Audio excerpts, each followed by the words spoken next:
il-wara nofsinhar it-tajjeb. Nilqakom mill-ġdid mill-Katedral ta' San Pawl fl-Imdina għall-azzjoni liturġika tal-Passjoni u l-Mewt tal-Mulej immexxija minn Monsinjur Arċisqof Charles Scicluna.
Ftakar fil-ħina tiegħek Mulej u ħares dejjem u qaddes il-qaddija tiegħek li għal-jom ibnek Ġesu Kristu Sidna waqqaf bit-tixrid ta' demmu il-misteru tal-ħajt u li jgħixu jsaltan għal dejjem ta' dejjem.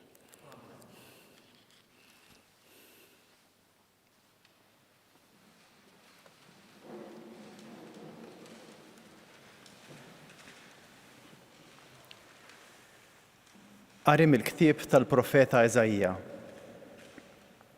Araw, il-qaddej tiegħi isib ir-risq, jintrefa, jola u jkun il-fuq minn kulħadd.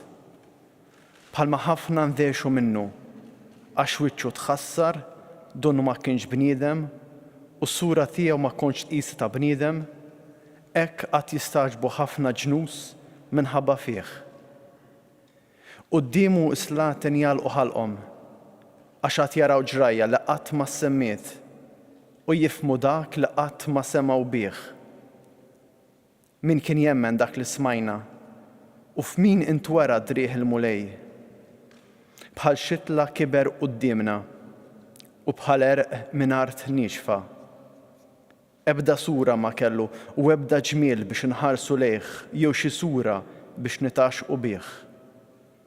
Kien imżeblaħ u mwarrab mill-bnedmin. Bniedem li bata u kien jaf x'inhu l-mart. Bħal wieħed li n-nies jaħbu wiċċhom minnu. Bniedem imżeblaħ u aħna xejn ma qisnieh. Iżda hu refa' fuq il-mart tagħna, tabba bin-niket tagħna. Aħna ħsibnieh bħal wieħed ikkastigat, mitluq minn Alla u miġjub fix-xejn. Iżda hu kien miġruħ minħabba fi dnubietna, misħuq minħabba fi ħżunitna. Għas-saħħa tagħna waqa' l-kastig fuqu u bis-swat tiegħu sibna l-fejqan tagħna. Aħna l-kol bħal naċ mitlufa, kull wieħed minna qabad triq għal rasu. Il-mulej xeħed fuq il-ħażen tagħna l-kol. Ħaqruh u għata lihom bla ma biss ma fetaħ fommu. Bħal ħaruf meħu tal-qatla u bħal naġam bikma fit minn ġizza ma fetaħx fommu. Bil-forza u l-ħaq neħħewh u min qatt jaħseb fuq xortih. Iva, għaċtuħ mill-art tal-ħajjin minħabba fid-dnub il-poplu tiegħi kien midrub. U tawħ qabar mal-ħżiena u mal-onja difnuh, għalkemm ma għamel ebda deni u minn fommu ma ħareġ ebda erq.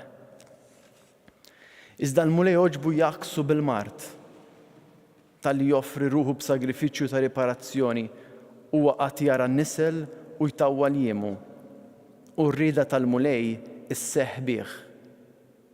Wara d-batija tiegħu qatt jara d-dawl, jiġba bit-tarif tiegħu. Il-ġust jiġġustifika l-qaddej tiegħu quddiem il-kotra u l-ħażen tagħhom jitabba bih hu. Għalhekk nagħtih il-kotra b'semu u jkollu sem fil-priża mal-qalbenin. Għaliex hu offra ruħu għall-mewt u kien magħdud mal-midinbin. U neħħa l-ħtijiet tal-kotra u ndaħal għall-midinbin. Il-kelma tal-mulej.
Qari mill-littra lill-Lut. Ħuti, meta aħna għandna l-qassis il-kbir, li hu tassew kbir, qassis li daħħal fis-smawiet, Ġesu bin Alla, ħanżommu sħiħ il-fidi tagħna u nistqarruha. Għax aħna m'għandniex qassis il-kbir li ma jistax jgħader id-djufija tagħna, imma għandna wieħed li kien imġarrab bħalna f'kollox minn barra d-dnub. Ħanersqu mela b'qalbna qawwija lejn it-tron tal-grazzja biex naqalgħu ħnina u nsibu f'waqt tal-grazzja li neħtieġu. Meta kien jgħix fuq din l-art, Kristu offra talbu suppliki bleħen għoli u bid-dmuħ lil dak li seta' jsalvah mill-mewt. U kien mismuħ minħabba fil-qima tiegħu lejn Alla. Qatt li kien iben tgħallem minn dak li bata xi tfisser l-ubbidjenza u billi laħaq il-perfezzjoni sar awtur tas-salvazzjoni ta' dejjem għal kull min jisma' minnu. Il-kelma tal-mulej.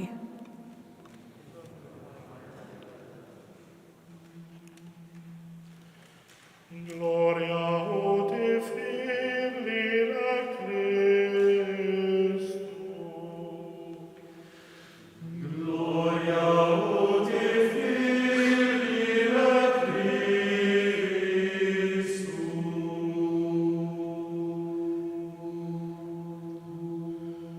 Minħabba fina Kristu abda sal-mewt, anzi sal-mewt as-salim. Għalhekk Alla huwa li ħsas mewt, u sejnu bl-isem niequ fuq kull isem. Gloria ut Filii Christus.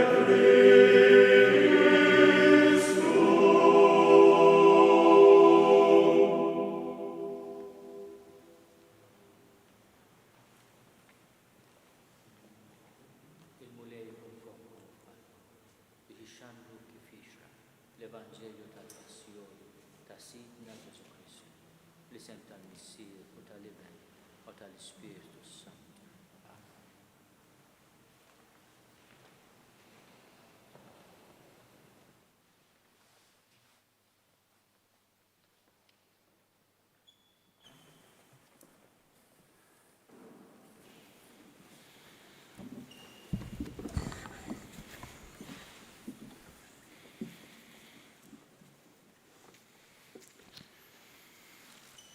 Il-passjoni ta' Sidna Ġesu Kristu skont San Ġwan.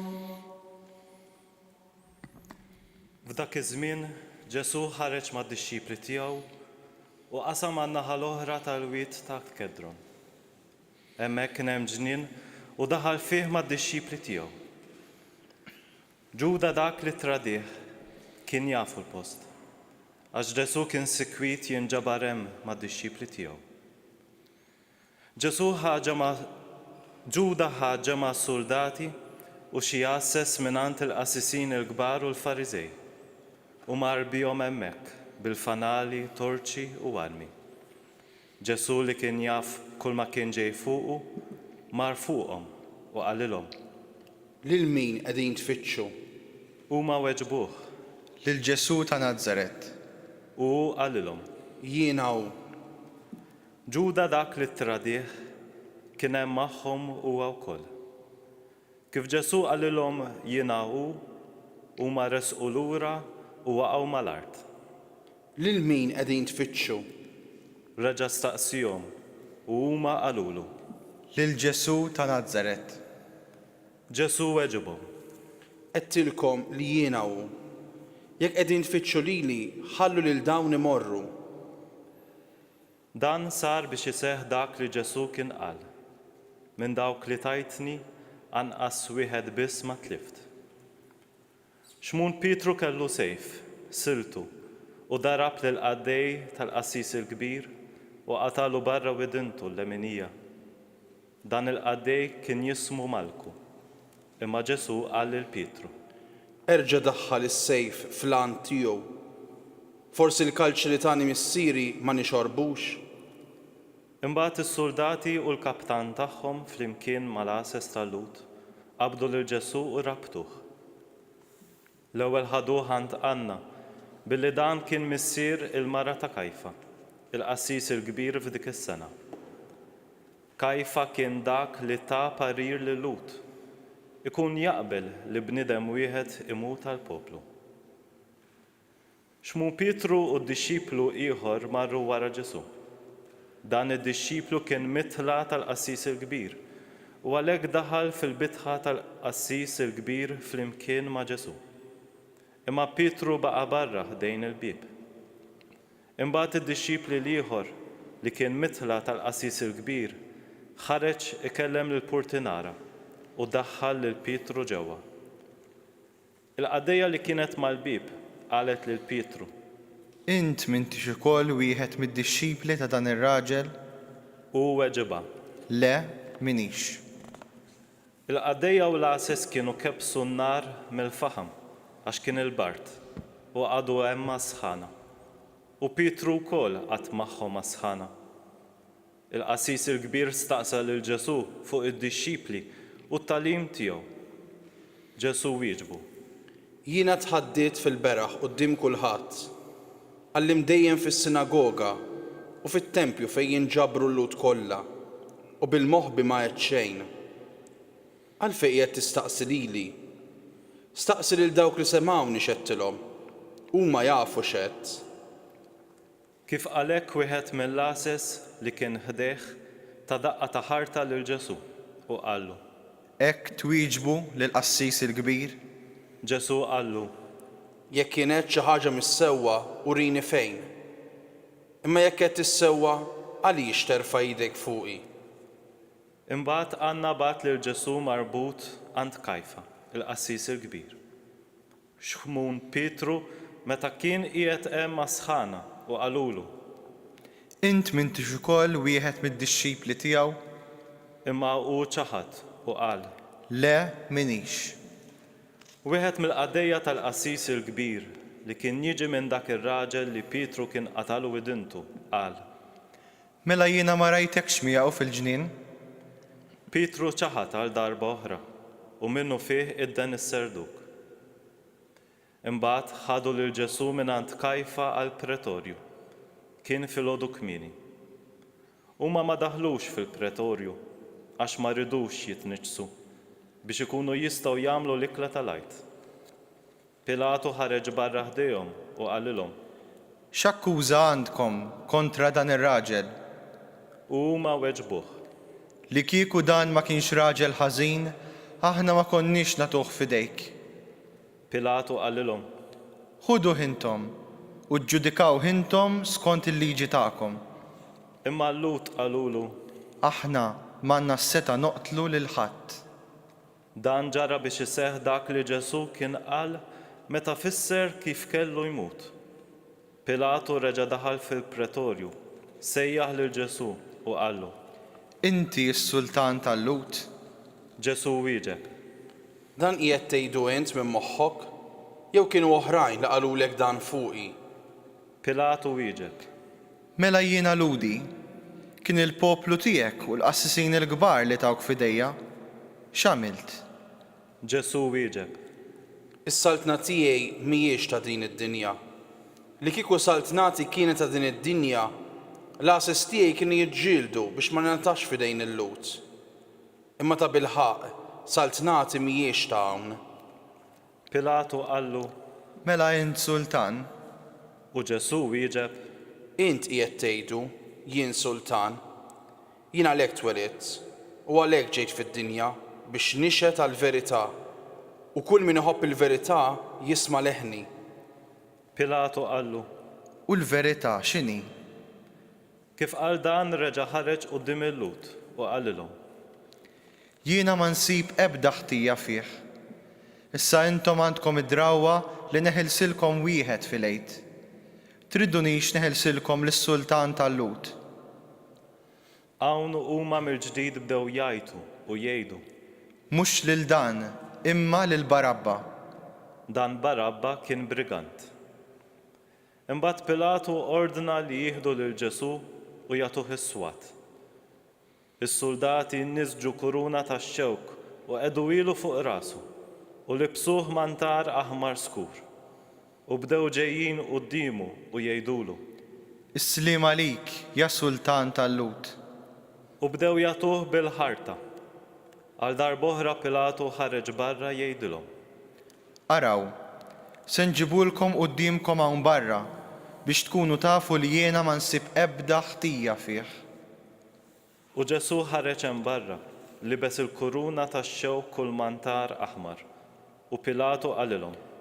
Arawh, hawnhu il-bniedem. X'inrawh il-qassisin il-kbar u l-għases bdew jgħidu u jgħidu. Salbu, salbu.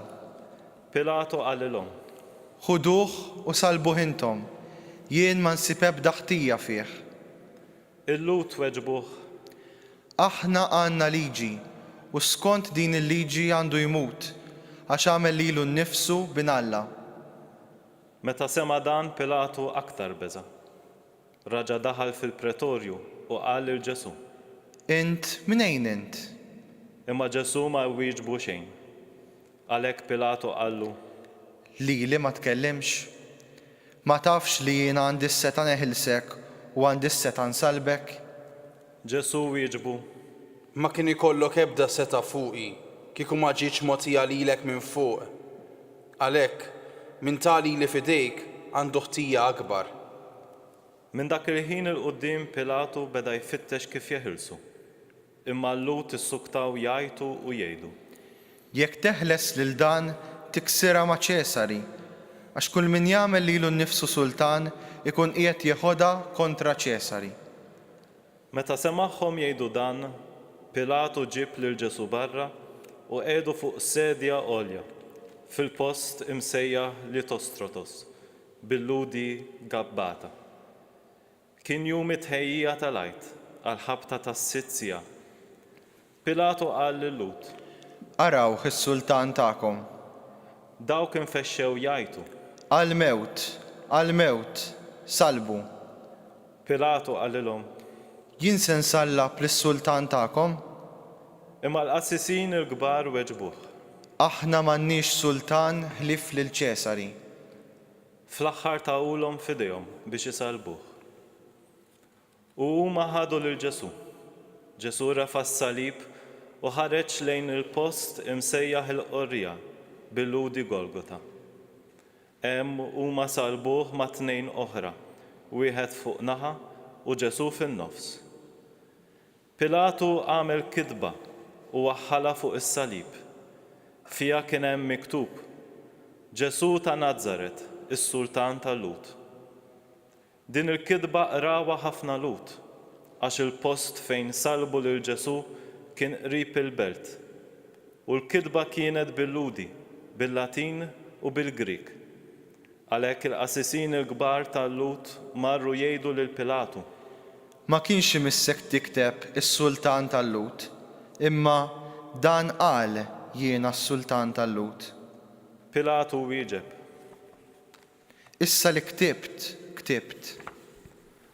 Wara li salbu lil Ġesu, is-soldati ħadu l-ilbies tiegħu u qasmuh f'erba', sem lil kull wieħed minnhom. U ħadu wkoll it-tunika, din kienet libsa bl-aħjata, minsuġa biċċa waħda minn fuq s'isfel. Ftehmu bejniethom u qalu. Ma nqattawix, iżda nitfgħu x-xorti għaliha u lil min tmiss jeħodha. Dan ġara biex isseħħ l-Iskrittura li tgħid: ħwejġi qasmu bejniethom u għall-ilbies tiegħi tefgħu x-xorti. U dan ta' bil-ħaqq għamluh is-soldati. Kien hemm wieqfa ħdejn is-salib ta' Ġesu ommu, oħt ommu, Marija ta' Kleofa u Marija ta' Magdala. Mela kif Ġesu lemaħ lill-ommu u lid-dixxiplu li kien iħobb wieqaf ħdejha, qal lill-ommu: Mara, hawn hu ibnek. Imbagħad qal lid-dixxiplu: Hawnhi ommok. U minn dak il-ħin id-dixxiplu ħada għandu. Wara dan Ġesu billi issa kien jaf li kollox kien mitmum, biex isseħħ l-Iskrittura qal: Għandi laċ. Kien hemm biqja mimlija bil-ħall, huma xarbu sponza bil-ħall, waħluha ma' qasba tal-issopu u resqu ilu lejn ħalqu. Kif Ġesu ħall qal: Kollox hu mitmum. Imbagħad mejjel rasu u rat ruħu.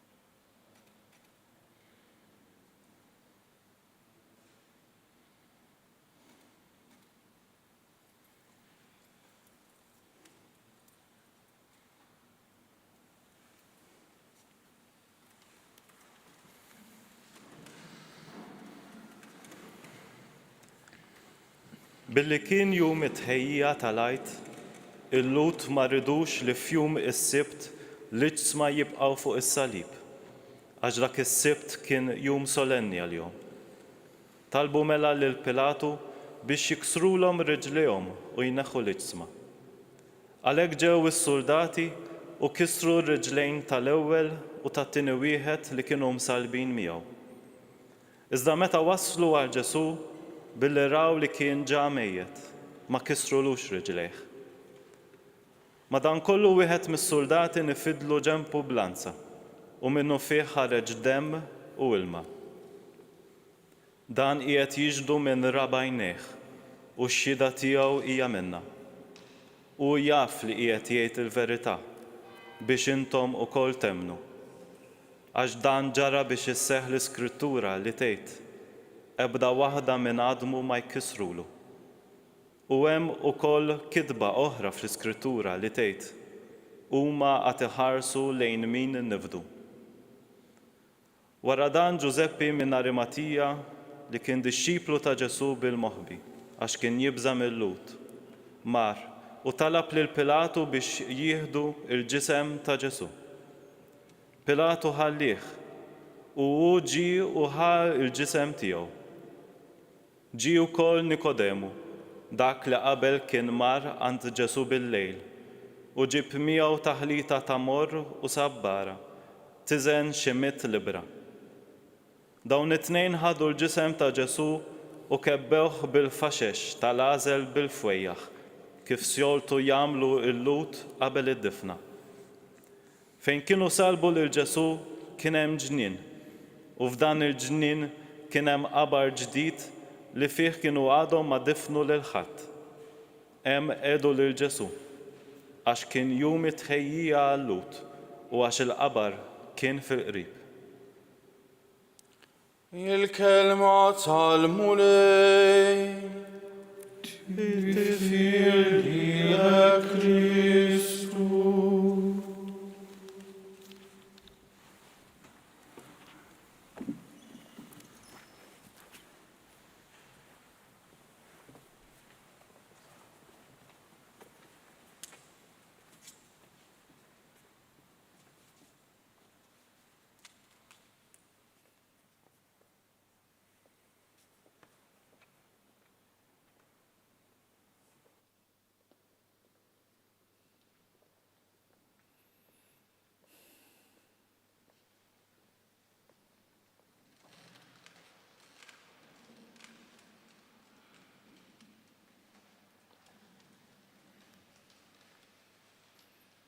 Jekk jiena qed xi ħaġa mhix sewwa, urini fejn.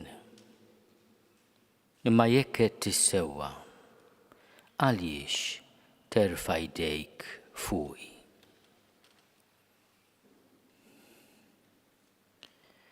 Ġesu jgħid dawn il-kliem lil wieħed mill-għases li kien ħdejh quddiem il-qassis il-kbir u taħt daqqa ta' ħarta. Ek twieġbu lill-qassis il-kbir. U Ġesu qallu, jekk kienet xi ħaġa mhix sewwa, urini fejn. Imma jekk qed tissewwa, għaliex terfa' idejk fuqi. Din il-kelma hija kelma għal kull wieħed u waħda minna. Forsi aħna nippuntaw sebajna lejn il-Lut, lejn Pilatu, lejn Ġuda, lejn Pietru. Il-protagonisti li jnislu swit il-qalb f'din it-traġedja li qed niċċelebraw u ninfakru llum. Imma aħna wkoll. Kull bniedem, kull persuna tilqa' din id-domanda ta' Ġesu. Għax aħna wkoll nerfgħu idejna fuqu kull darba li niċħduh b'emilna, bi kliemna, bin-nuqqas ta' ħila tagħna bid-deċiżjonijiet li nieħdu. Jekk qed tissewwa, għaliex terfa' jdejk fuqi? Din hija domanda li hemm bżonn tinterpella, itqanqal il-qalb ta' kull wieħed u waħda minna. Aħna nemmnu li Ġesu kellimna fis-sewwa, li l-kelma tiegħu hija kelma ta' libertà, li l-kelma tiegħu hija dik li tagħtina l-paċi. Huwa twielet sinjali meruħ. Hemm min jgħid favorih u hemm min jgħid kontrih. U din hija xi ħaġa li se tibqa' magħna sal-aħħar tad-dinja. Imma aħna nemmnu li dak li qalilna huwa s-sewwa. Illum merfuh fuq is-salib is-Sultan tal-Lut, Ġesu ta' Nażaret, ikellem lil qalb ta' kull wieħed u waħda minna. Ejjew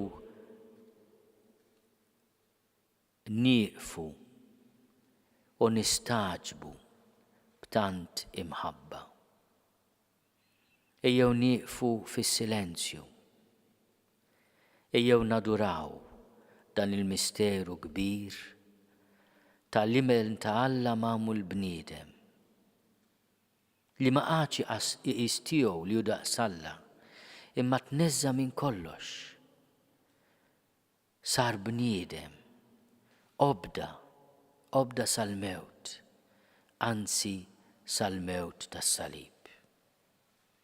Il-kalċi li tani missieri jgħid ma nixorbux. Huwa kalċi mor, biex nuża espressjoni li kienu ħobb jgħid San George Preka, il-kalċi l-mor.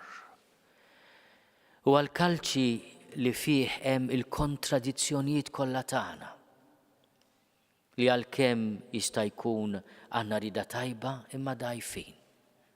Darba minnhom qal l-ispirtu iva jrid, imma l-ġisem dgħajjef. Ma nafuwix dil-ħaġa aħna.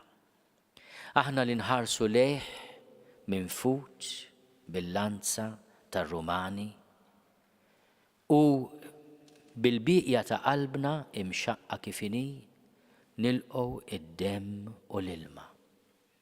Id-demm li jagħtina l-ħajja, l-ilma li jippurifikana. Jekk kienet xi ħaġa mhix sewwa, urini fejn. Ma fejn nistgħu nlumu lil Ġesu għal xi ħaġa li qal? Aħna nistgħu nlumuh għal xi ħaġa tqila li qal aħfer lill-edewa tiegħek. Imberkin il-foqra. Imberkin dawk li għandhom l-għaġġ u l-ġuħ tal-ġustizzja. Forsi nistgħu nlumuh għal xi kelma jibsa li ma ddoqx għal widnejna. Imma nistgħu ngħidu li dawn huma kliem li mhumiex sewwa.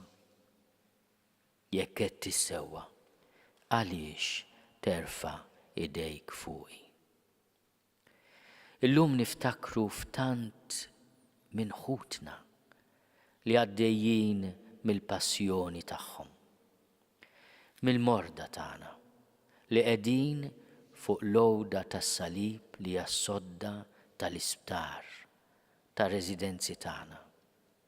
Imma niftakru li magħhom hemm min qed jieħu ħsiebhom, min qed jagħti ħajtu biex jikkurhom.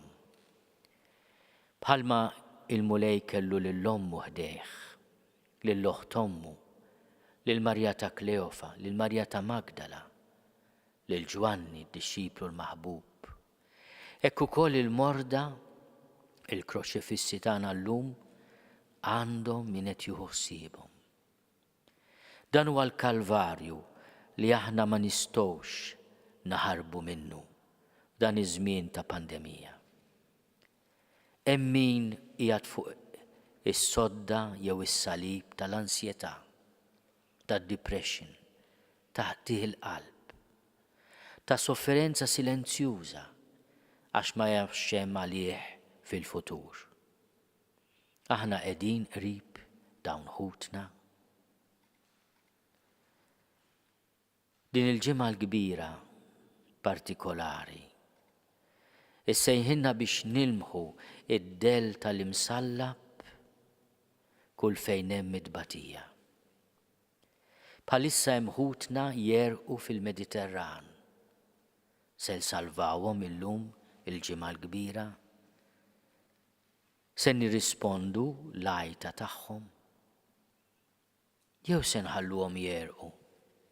Jew jiġbruhom u joħduhom lura għad-batija għall-umiljazzjoni biex forsi jinbiegħu wkoll bħal skjavi. X'deċiżjonijiet se nieħdu?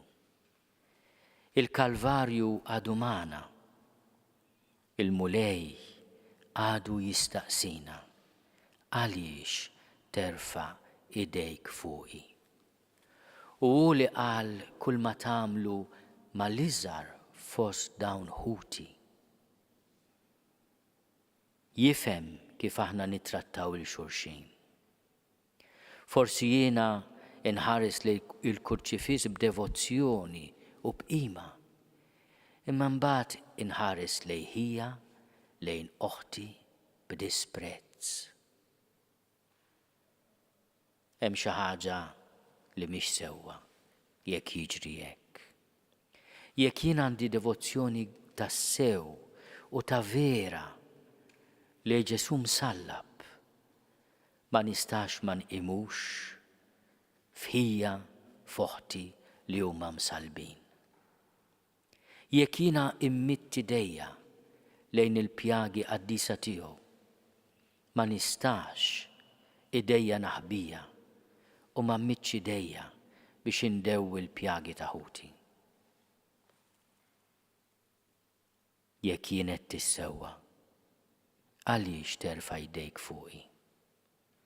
Bil-kliem, bl-emil, bin-nuqqas ta' emil.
Għal-Knisja mqazza. Nitolbu ħuti eżis għal-Knisja qaddisa ta' Alla biex il-mulej Alla tagħna jagħtiha slim u jaqqada u jħarisha fid-dinja kollha. U lilna jagħtina ħajja ta' kwiet u paċi biex nagħtu glorja lil Alla l-Missier illi jista' kollox.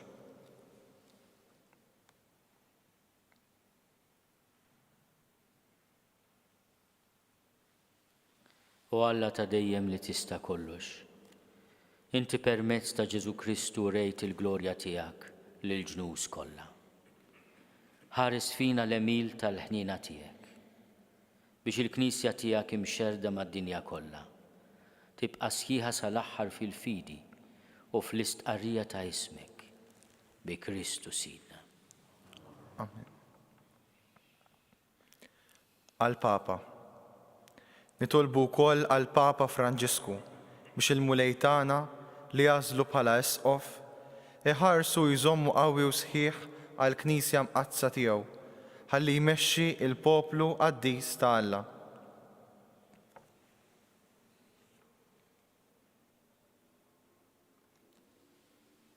U Alla ta' dejjem li tista' kollox. L-ħaq tiegħek hu s-sis tal-ħolqien kollu. Fil-ħnina tiegħek isma' t-talb tagħna. Ħares bit-tieба lil Papa magħżul għalina. U bis-seta tiegħek mexxi lil poplu Nisrani biex jitqawwa aktar fil-fidi tiegħu ta' dan il-qassis il-kbir tagħna bi Kristu Sidna. Amen. Għal-fidili kollha ta' kull ordni u grat. Nitolbu wkoll għall-Isqof tagħna Charles, l-isqfijiet, il-presbiteri u d-djakni kollha, għall-ministri ta' kull ordni fil-Knisja u għall-poplu kollu tal-fidili.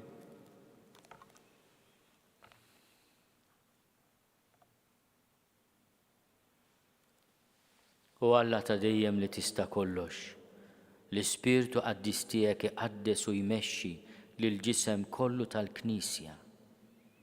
Agħti widen għat-talb umli tagħna biex il-fidili tiegħek ta' kull ordni u grat bil-grazzja tiegħek jaqduk f'fedeltà sħiħa bi Kristu Sidna. Amen. Għal-katekumeni.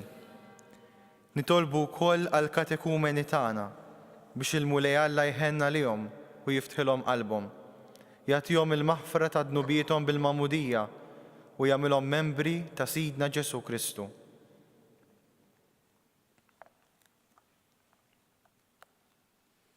U Alla ta' dejjem li tista' kollox. Inti dejjem tkabbar il-Knisja tiegħek b'ulied ġodda. Qawwi l-fidi u l-fema tal-katekumeni tagħna. Għatihom twelid ġdid bil-magħmudija u l-aħħom fost l-ulied adottivi tiegħek bi Kristu Sidna. Amen. Għall-laqda tal-insara. Nitolbu wkoll għall-ħutna li jemmnu fi Kristu biex il-mulej Alla tagħna jagħtihom li jħabbirku għall-verità u jiġmagħhom u jħarishom fil-Knisja waħda tiegħu.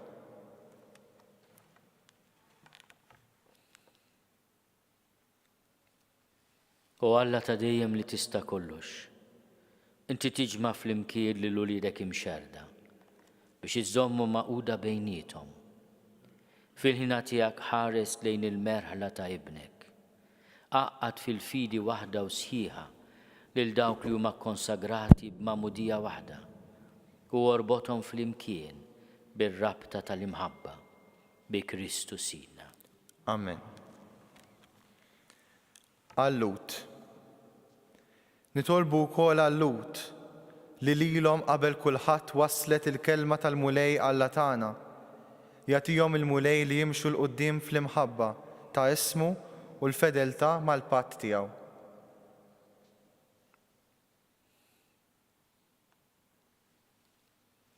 U Alla ta' dejjem li tista' kollox, li tajt il-wedid tiegħek lill-Abraham u l-nislu, ilqa' bit-tieba t-talb tal-Knisja tiegħek biex il-poplu li ksibt għalik fl-ewwel patt jistħoqlu jasal għall-milja tal-fidwa bi Kristu Sidna.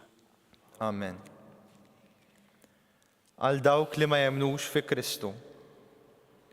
Nitolbu wkoll għal dawk li ma jemnux fi Kristu biex l-Ispirtu Santu jagħtihom id-dawl u huma wkoll isaħħilhom jidħlu fit-triq tas-salvazzjoni.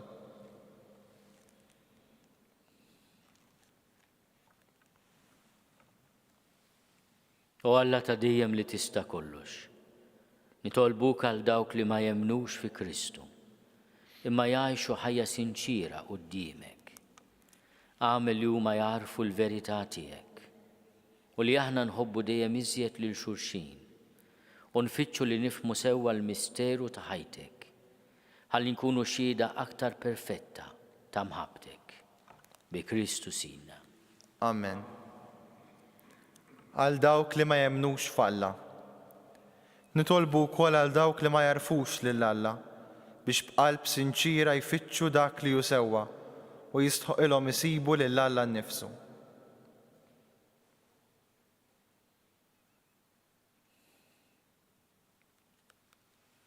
U Alla ta' dejjem li tista' kollox. Inti ħlaqt il-bnedmin kollha biex dejjem jixtiequk u jfittxuk sa ma jsibuk u jistriħu fik. Għamel lil-koll kemm huma minkejja tfixkil u n-nuqqasijiet ta' kull xorta, jifhmu s-sinjali tal-ħniena tiegħek u x-xhieda tal-emejjel tajba ta' min jemmen fik biex iġarbu l-ferħ li jistqarruk bħala Alla wieħed veru u missier tagħna l-koll. Bi Kristu Sidna. Amen. Għal-mexxejja tal-pajjiż. Nitolbu wkoll għal dawk li jmexxu l-pajjiżna biex il-mulej Alla tagħna imexxi l-fema u l-qalb tagħhom skont ir-rieda tiegħu għal paċi u ħelsien tas-sew ta' kulħadd.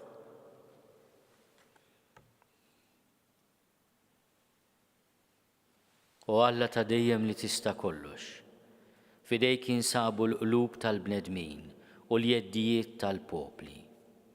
Ħares fit-tiba tiegħek lejn dawk li għandhom is-seta jigvernawna. U bil-grazzja tiegħek għamel il-poplu kollha tad-dinja ikollhom risq tajjeb, paċi sħiħa u libertà reliġjuża. Bi Kristu Sidna. Amen. Għal dawk kollha milquta mill-pandemija. Nitolbu wkoll f'dan iż-żmien ta' tbatija fid-dinja għal dawk kollha milquta mill-imxija ta' din il-pandemija, għat-tobba u l-infermiera u dawk li jieħdu ħsieb il-kura ta' min hu marid u l-familji tagħhom. Għal dawk li għandhom ir-responsabbiltà jieħdu deċiżjonijiet serji f'din is-sitwazzjoni. Għal dawk li huma responsabbli mill-ordni pubbliku u mid-dixxilpina. Għal dawk li tilfu x-xogħol u l-familji tagħhom. Għal dawk li tilfu lil xi ħadd għażiż għalihom u għall-mejtin tagħhom.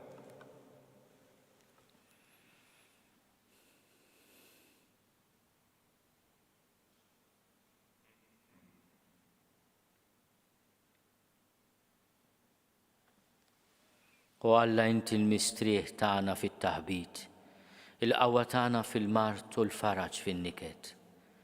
Ħares biħnina lejn il-bnedmin li ħlaqthom ġbija tiegħek u rid li jkunu mifdija bid-demm qaddis ta' ibnek imxerred fuq is-salib. Iqaf magħhom, fejjaqhom il-mart, farraġhom fin-niket, sabbarhom fid-dwejja. Għati lil dawk li jeħtieġilhom l-erf u l-qawwa mis-sema u daħħal fil-mistrieħ ta' dejjem lil dawk li raqdu għal dejjem. Lilna wkoll qawwilna qalbna biex insibu s-serħan fil-ħnina tiegħek. Bil-fidi nitqawwew fl-imħabba tagħna lejk u għal xulxin u nittamaw ġejjieni aħjar għal kulħadd. Bi Kristu Sidna. Amen. Għall-imġarbin.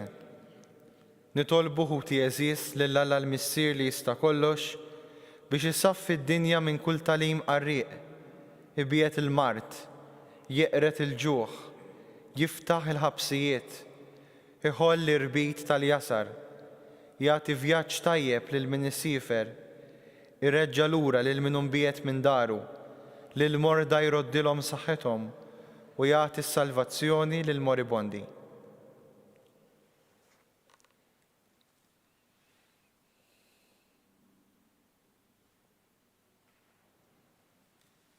U Alla ta' dejjem li tista' kollox, faraġ tal-imniktin, qawwa tal-imħabtin. Ħajasal għandek it-talb ta' kull min isejjaħlek fit-tiġrib u għamel lil bnedmin kollha jifirħu li fil-ħtiġijiet tagħhom qatt ma tonqoshom il-ħnina tiegħek bi Kristu Sidna. Amen.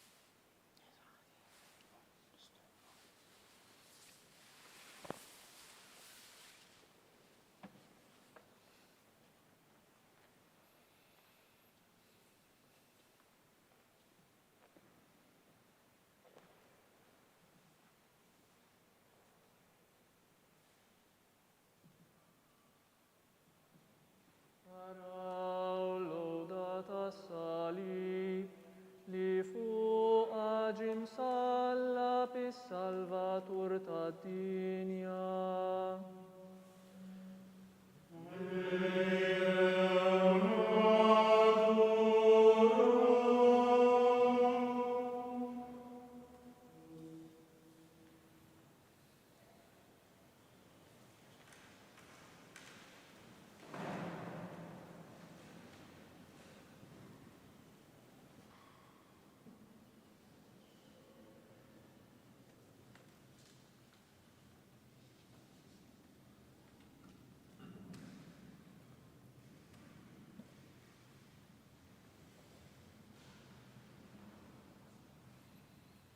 Naraw lodata salib li fuq ġim sallab is-Salvatur tad-dinja.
Naraw lodata salib li fuq ġim sallab is-Salvatur tad-dinja.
Ejjew nitolbu kif għallimna b'dina nagħmlu li ben ta' Alla Ġesu għas-salvazzjoni tagħna. Missierna li inti fis-smowiet jitqaddes ismek tiġi saltnatek. Ikun li trid int kif is-sema ekda fl-art. Ħobżna ta' kuljum matina llum. Aħfrinna dnubietna bħalma naħfru lil minu ħati għalina. U la ddaħħalniex fit-tiġrib, iżda eħlisna mid-deni. Eħlisna nitolbuk mulej minn kull deni. Għatina fit-tjieba u l-ħnina tiegħek il-paċi fi żmienna. Biex inkunu ħielsa dejjem mid-dnub u mħarsa minn kull inkwiet. Aħna nistennew u nittamaw il-għena u l-miġġija tas-Salvatur tagħna Ġesu Kristu.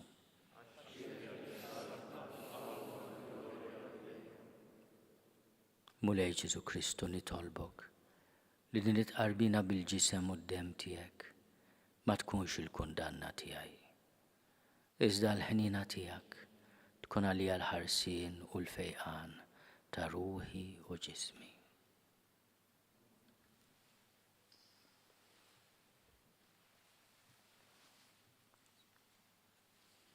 Dan hu l-ħaruf ta' Alla. Dan hu li jneħħi d-nubiet tad-dinja. Ħenjin dawk li huma mistiedna għall-ikla tal-ħaruf. Mulej ma jistoqlix li tidħol taħt is-saqaf tiegħi. Iżda biss kelma waħda u ruħi tkun infejqa.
nitolbu.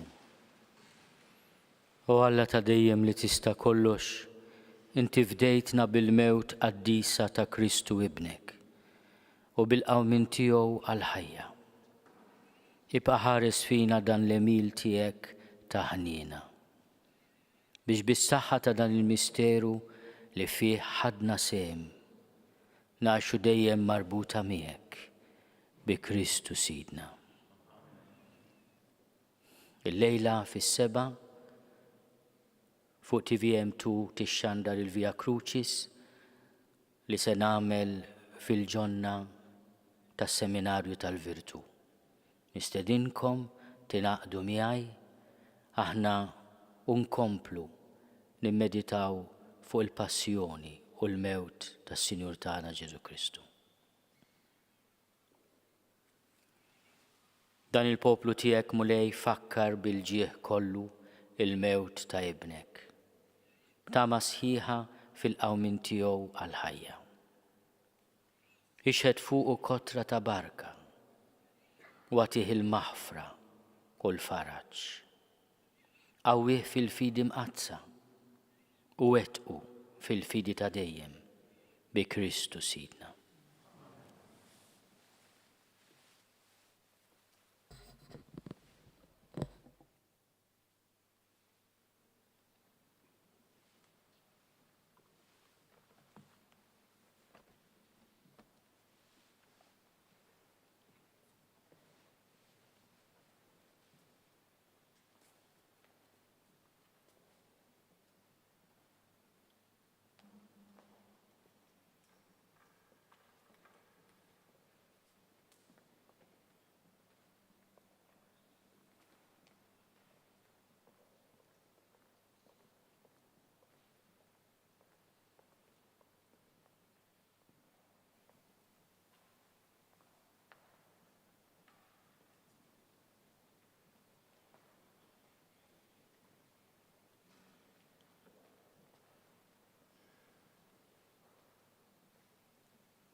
L-appuntament li jmiss huwa l-lejla fis-seba' meta l-Arċisqof se jmexxi Via Crucis it-triq tas-Salib mis-Seminarju f'Tal-Virtu.